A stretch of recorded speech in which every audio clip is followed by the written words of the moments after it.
ప్రతి పథకాన్ని మహిళల పేరిట అమలు చేస్తూ వారికి ఎంతో ప్రోత్సాహకాన్ని అందిస్తోందని అన్నారు ఏపీ పర్యాటక శాఖ మంత్రి రోజా.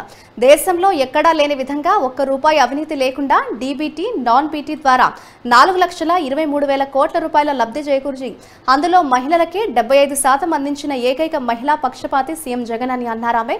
వచ్చే ఎన్నికల్లో మహిళను కొట్టే దెబ్బకు చంద్రబాబు హైదరాబాద్కు కాదు ఏకంగా సింగపూర్ పారిపోవాల్సిందే అంటూ ఎద్దేవా చేశారు. చిత్తూరు జిల్లా పుత్తూరులో డ్వాక్రా సంఘాల భాగస్వామ్యంతో ఏర్పాటు చేసిన మార్చును ఆమె ప్రారంభించారు.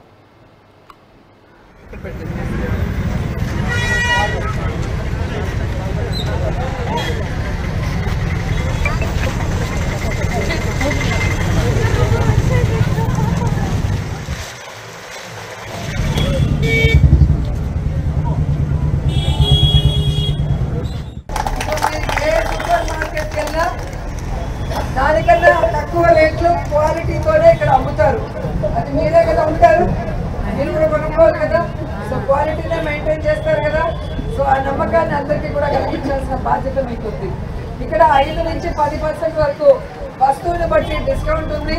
అలాగే ఎవరైతే గ్రూప్లో మెంబర్స్గా ఉన్నారో వాళ్ళకి మళ్ళీ 0.5% అదనంగా డిస్కౌంట్ కూడా ఇవ్వడం జరుగుతుంది. సో బయట షాపుల్లో మీరు కొనుక్కున్న మీ షాప్లో కొనుక్కుంటే మీకు డిస్కౌంట్ వస్తుంది. మీతో మేము కొనుక్కుంటే టర్న్ ఓవర్ పెరుగుతుంది.